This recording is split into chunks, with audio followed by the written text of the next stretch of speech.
এখনো খুব মনে পড়ে। আমরা অনেক এনজয় করেছি। আমাদের সময় এত বেশি স্মার্টফোন ছিল না।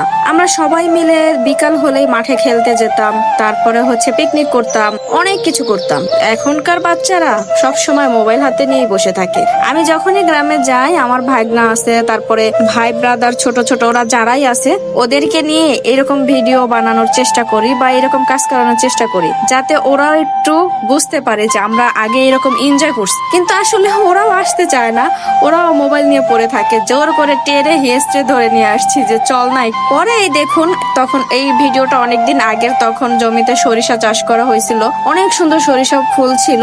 একটা তেলাপিয়া মাছ নিয়ে ক্ষেতের মধ্যে কলা পাতায় করে বিভিন্ন মশলা দিয়ে এটাকে ম্যারিনেট করে নিছে। আর এখানে ছিল আলু আর পেঁয়াজ, তারপরে ছিল কাঁচামরিচ, আর ক্ষেতের থেকে কিছু সরিষা ফুল তুলে নিয়ে এগুলো মশলা দিয়ে মাখিয়ে নিল মাছের সাথে। তারপরে এখানে অনেকেই দেখি চলে আসছে ওরা দেখতে কি করে। ওদেরকেও বললাম তোরাও এর সাথে জয়েন হ। ওরা তো ভিডিও করতে চায় না, খুব লজ্জা পায়, বলে না আমাদের ভিডিও করেন না, আমরা কাজ করে দিব। তারপরে আর কি করার, আমার ভাইগনা এখানে সবকিছু মাখাচ্ছিল, বলতেছিল সমস্যা নাই আমি পারবো। ও এগুলা কাজ কখনো করে না, তো ও তেমন একটা পারতেছিল না, ওরা দেখাই দিছে। আমার বোন ছিল, ও সাহায্য করছে। তারপরে এই সবগুলো একটা র্যাপিং পেপারের মধ্যে নিয়ে ভালোভাবে আটসাট করে রাখবো। কারণ এইটাকে কি করব জানেন?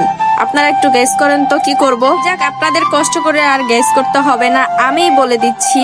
এইখানে মানে অনেক ধান লাগানো হয়েছিল বর্ষার মধ্যে। তারপর যখন পানি শুকিয়ে গেছে, এই ধানগুলো কাটা হয়েছে। কাটা হওয়ার পরে অনেক বেশি নাড়াকুটো ছিল ক্ষেতের মধ্যে। আমরা আগে কি করতাম, যখন গ্রামে যেতাম, তখন ওই নাড়া পুড়ে এর মধ্যে বিভিন্ন কিছু পুড়ে খেতাম। শালুক টোকাইতাম, তারপরে তেঁতুল পুড়ে সবাই মিলে খেতাম। তো এখন ওই রকম ভাবে এই যে নাড়ার মধ্যে আগুন লাগিয়ে ওই র্যাপিং পেপারে মোড়ানো ব্যাগটা এর মধ্যে দিয়ে দিল। ওরা সবাই মিলে বিভিন্ন ভাবে এনজয় করতেছিল, নাচানাচি করতেছিল। আসলে ওরা খুব এনজয় করছে। তারপরে এই যে আরো সবাই সব জায়গা থেকে আরো নাড়ার টোকায় টোকায় নিয়ে আসা এই ভুরের উপরে দিচ্ছে, যাতে ভালোভাবে আগুন ধরে আর ওই ব্যাগটার মধ্যে থাকা মাছ যেন একটু ভালোভাবে পুড়ে। দেখুন, আসলে এইরকম ভাবে ওরা তো বোঝে না, ওরা শুধু মোবাইলটাই বোঝে। তারপরে যাই হোক, এইভাবে ওরা পুড়লো। তারপরে দেখলাম যে সাইডে এত সুন্দর সুন্দর শাক। পরে ভাবলাম একটু শাক তুলি। দেখুন, শাকগুলো একদম অনেক কচি ছিল, অনেক মজা ছিল। শাকগুলা রান্না করে খেয়েছিলাম, পুরো ভিডিওটা দেখাইতে পারলাম না। তারপরে আবার দেখলাম এখানে একটা কচু গাছ। পরে অনেক সময় শুনছি কচু গাছে নাকি পানি থাকে না। আমি একটু থুথু দিয়ে এটাকে নাড়াচাড়া করলাম, দেখি লেগে যায় না, এটা পড়ে যায়। এই আর কি, আজকের মতো এই ভিডিও। ভালো থাকবেন সবাই, আল্লাহ হাফেজ।